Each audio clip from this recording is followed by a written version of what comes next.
গত 2 বছরে কোভিড নিয়ে দেশজোড়া কড়াকড়ির মধ্যেও গঙ্গাসাগর মেলা হয়েছিল। এখন দেশে কোভিড সংক্রমণ অনেকটাই কম, তাই এবার মেলায় আরো বেশি লোক সমাগম হবে তা ধরে নিয়েই আগাম সতর্ক থাকতে চাইছে রাজ্য প্রশাসন। বুধবার নবান্ন সভা করে গঙ্গাসাগর মেলার প্রস্তুতি নিয়ে সংশ্লিষ্ট সব পক্ষের সঙ্গে বৈঠকে বসেন মুখ্যমন্ত্রী মমতা বন্দ্যোপাধ্যায়। মেলায় ভিড় সামাল দিতে আপৎকালীন ব্যবস্থার মোকাবিলায় স্থানীয় প্রশাসন কী পদক্ষেপ গ্রহণ করছে তা জানতে চান তিনি। পুণ্যার্থীদের সহায়তায় প্রশাসনের তরফে নেয়া একগুচ্ছ পদক্ষেপের কথাও এদিন ঘোষণা করেন তিনি। এবার গঙ্গাসাগর মেলা শুরু হবে 8ই জানুয়ারি, চলবে 15ই জানুয়ারি পর্যন্ত। পুণ্য স্নান করতে আসা মানুষের মেলায় আসতে যাতে কোনো অসুবিধা না হয় তার জন্য শিয়ালদহ এবং অতিরিক্ত ট্রেন চালানোর জন্য সড়ক তাদেরও 2235 স্বচ্ছন্দের জন্য বেসরকারি বাস যাত্রীদের নির্বিঘ্নে সাগর দ্বীপে পৌঁছে দেওয়ার জন্য থাকলে অপ্রীতিকর পরিস্থিতি তৈরি না হয় তা নিয়ে চালানোর জন্য 1150 কোনো এয়ার অ্যাম্বুলেন্স। স্থানীয় হাসপাতালগুলিকেও শয্যা প্রস্তুত রাখার কথা বলা হয়েছে। যাত্রীরা যাতে কোনো অসুবিধার মধ্যে না পড়েন তার জন্য বিশেষ স্বেচ্ছাসেবক দল গড়েছে রাজ্য সরকার। এই বাহিনীর নাম রাখা হয়েছে সাগর বন্ধু। মেলামুখী সব বাসেই সাগর বন্ধুরা যাত্রীদের সাহায্য করার জন্য থাকবেন। এদিনের বৈঠকে মুখ্যমন্ত্রীকে রাজ্যের এক মন্ত্রী বলেন, ভিন রাজ্য থেকে আসা পুণ্যার্থীদের অনেকেই তাঁবুর ভিতর আগুন জ্বালিয়ে রান্না করেন। এখান থেকে অগ্নিকাণ্ড হতে পারে বলে আশঙ্কা করেন তিনি। এ ব্যাপারে পুলিশকে নজরদারি বাড়ানোর পরামর্শ দেন মুখ্যমন্ত্রী।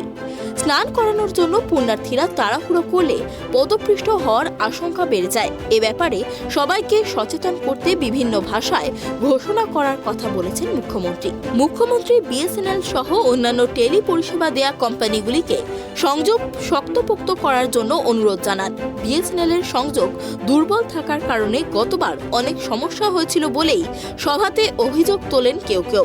এই বিষয়ে রাজ্যের মুখ্য সচিবকে সংশ্লিষ্ট কর্তৃপক্ষের সঙ্গে কথা বলার নির্দেশ দিয়েছেন তিনি। গঙ্গাসাগর মেলার তারিখ 8 থেকে 17ই জানুয়ারি, এগুলো আমি নোট করতে বলবো। মকর সংক্রান্তি মানে যেদিন আসল পুজো হয় 15 জানুয়ারি রবিবার রাত 2:53 পুণ্য স্নানের সময় 14ই জানুয়ারি শনিবার সন্ধে 6:53 থেকে 15ই জানুয়ারি সন্ধে 6:53 পর্যন্ত, অর্থাৎ পুণ্য স্নানের সময় 24 ঘন্টা থাকছে। এখানে উপস্থিত আছেন army, navy, coastguard, NDRF, railway, post trust, টেলিকমের অধিকারীরা। আমি তাদের সকলের কাছে সহযোগিতা আমরা পাই এবং আজকেও আমি তাদের বলবো যে আমাদের প্লিজ হেল্প। এছাড়াও এখানে আছে দিলীপ মহারাজ, যিনি ভারত মহারাজের সেক্রেটারি। ভারত সেবাশ্রম অনেক বড় কাজ করেন ওখানে এবং আমি প্রতিবার ভারত সেবাশ্রম আশ্রমে যাই স্পেশালি থ্যাঙ্কস দিতে। আমার এখানে আছে আমাদের মন্ত্রিসভার সকল অনেক সদস্য, CS, HS, DGP, CP, secretary, DM, SP সহ অন্যান্য আধিকারিকরা। গঙ্গাসাগর মেলা আমাদের গর্ব। কোভিডের সময় 2 বছর প্রবলেম থাকলেও গঙ্গাসাগরের মেলা কিন্তু হয়েছে এবং মানুষ কিন্তু এসছেন। পৃথিবীর ইতিহাসে এটা বিরল, কোভিডকে জয় করেও। এখন মেলার জন্য আমরা নানা রকম ব্যবস্থা নিচ্ছি। আপনারা তো জানেন গঙ্গাসাগরের ট্যাক্স আমরা তুলে দিয়েছি। উপরন্তু আমাদের একটা ইন্স্যুরেন্স করা থাকে জেলা পরিষদ থেকে, যেটা কেউ মারা গেলেই এই সময়ের মধ্যে 5 লক্ষ টাকা পাবে, ইনক্লুডিং মিডিয়া অলসো। গত বছর মাঝেরহাট জয় হিন্দ সেতু চালু করেছি আমরা, তাতে যাতায়াতের ব্যাপারটা সুবিধা হয়েছে। রেলকেও আমি এছাড়াও পুণ্যার্থীদের জন্য 2250টি সরকারি বাস, 500 বেসরকারি বাস, 4টি বার্জ, 32টি ভেসেল, 100টি লঞ্চ, 21টি জেটি ব্যবহার করা হবে। রেলকেও অনুরোধ করব হাওড়া শিয়ালদা নামখানায় অতিরিক্ত ট্রেন চালাতে।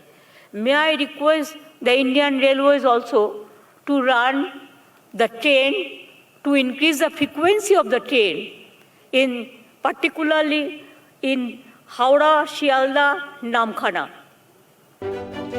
আপৎকালীন পরিস্থিতির মোকাবিলায় সেনাকে প্রস্তুত থাকার আবেদন জানিয়েছেন মুখ্যমন্ত্রী। উপকূল রক্ষী বাহিনীর তরফে বৈঠকে জানানো হয়, আগামী 7ই জানুয়ারি থেকে তারা বাংলাদেশ সীমান্ত ধরে জলপথে তল্লাশি চালাবে। মেলা শেষ না হওয়া পর্যন্ত এই তল্লাশি অভিযান চলবে। এবার কুম্ভ মেলা হচ্ছে না, তাই গত 2 বছরের তুলনায় গঙ্গাসাগরে ভিড় অনেক বাড়বে বলেই মনে করছে রাজ্য প্রশাসন।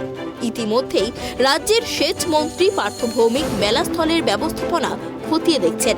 তাছাড়াও অরূপ বিশ্বাস, শোভনদেব চট্টোপাধ্যায় সহ রাজ্যের কয়েকজন মন্ত্রীকে মেলাস্থলের ব্যবস্থাপনা খতিয়ে দেখার নির্দেশ দিয়েছেন মুখ্যমন্ত্রী। মেলার প্রস্তুতি খতিয়ে দেখতে তিনিও একদিন গঙ্গাসাগর যাবেন বলে জানিয়েছেন তিনি। তবে তিনি কবে যাবেন তা এখনো জানাননি। Bureau report, tribe TV.